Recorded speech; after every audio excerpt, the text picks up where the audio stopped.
Ayun! What's up mga kapitbahay? Good morning. Napakaganda ng panahon ngayon, no? Napakasarap mag-ride.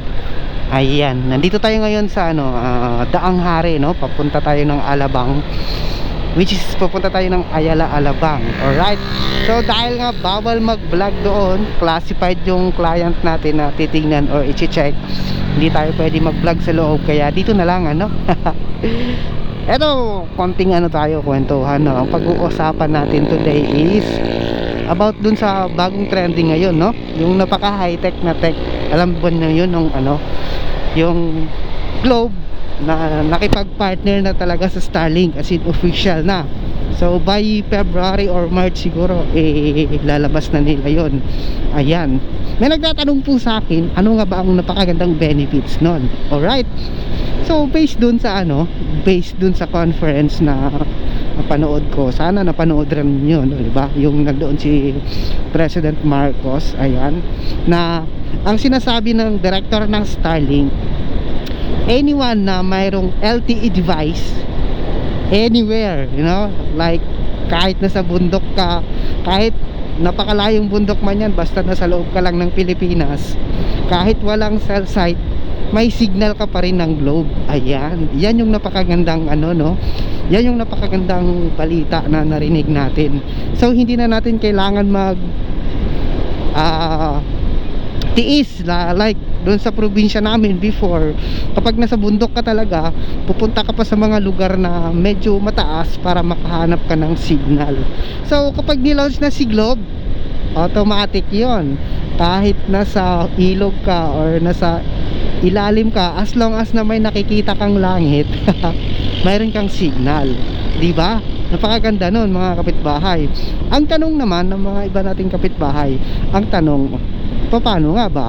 At saka ano nga ba ang magiging proseso? Yun pa yung hindi natin na alam, or hindi pa nila nasabi na kapag siguro may kailangan ng registration, o syempre may dagdag bayad yun. Kasi di ba,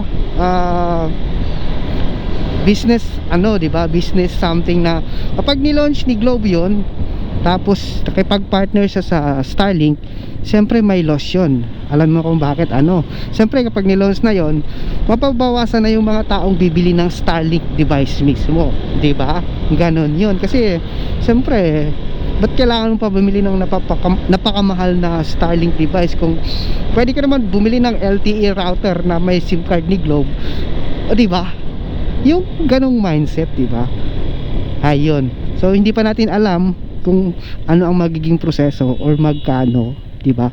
Pero ang 100% na sure na kahit saang lugar ka, like for example dyan ka sa napakagandang Bilar City na yan, pero marami kasing cell site dyan Mari wala pang cell site dyan, kahit nandyan ka, basta may LTE ka or may iPhone ka or LTE device na enabled, matic may signal ka, di ba? Napakaganda nun mga kapitbahay. Hindi mo na kailangan na magpakahirap. At saka pag may LTE device ka, like kumari nasa probinsya ka, tapos yung barangay nyo walang internet, pwede ka mag-avail kay Globe ng plan na unlimited internet na yung may monthly bayad. Tapos dadalhin mo sa probinsya, tapos yun yung gagamitin mo na source ng internet mo para gusto mo mag-share dun sa barangay nyo ng internet. Hindi mo na kailangan bumili ng SIM card ng Starlink na 30,000 yung router at saka yung antenna, di ba? Ayun. Ay, sana ma-launch na nila yun, para ma-testing natin, kung gaano nga ba talaga kaganda. Right.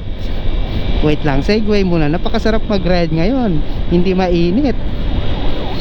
Uy, may ambulance, tabi muna tayo. Alright.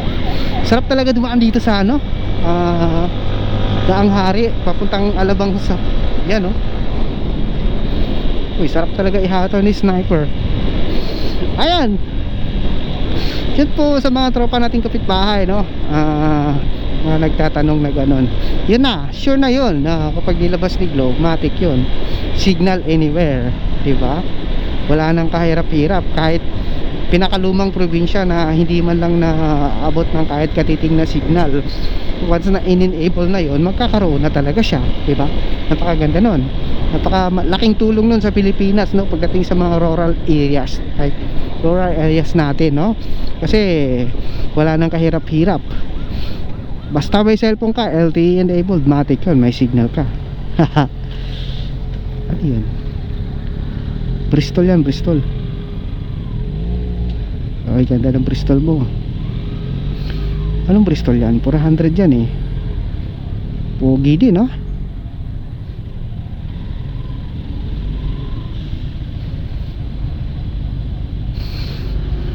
Ah, hindi. QJ? Yan ata yung QJ, di ba? Oo. Ay, hindi, Bristol. QJ Bristol. Ayan o, Bristol. Kitang-kita naman. Shout out sa'yo, kuya, no? Napaka-pogi ng motor mo. Sana all!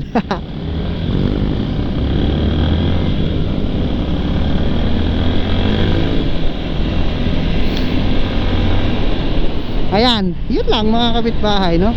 Sana may test na natin yun. Tsaka sana mura, di ba? Yun ang pinakamalaking tanong eh. Sana mura ang singil ni Globe kapag na-enable na yun. Napakaganda siguro nun. Kunwari, wala na tayong babayaran. Pero syempre, may twist yun. Walang ganon, di ba? Syempre, gagastos si Globe. Ang katanungan is, kapag bumili ka nga ba ng SIM card na LTE or 5G na, kahit saan mo nga ba isaksak yun na device, like for example, bibili ka ng TP-Link na LTE router, pwede kaya yun?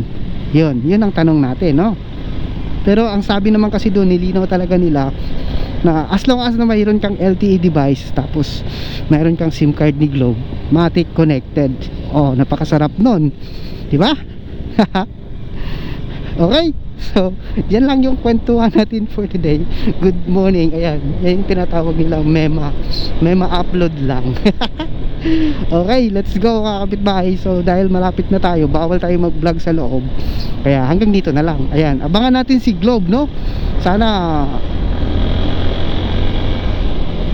pag lumabas yun, darating ang araw na makabili na tayo ng LTE device para matesting natin. Pupunta tayo sa mga lugar na bihira ang signal. Like, saan ba dito? Punta ka ng ng Magallanes, Cavite. Doon sobrang limited yung signal.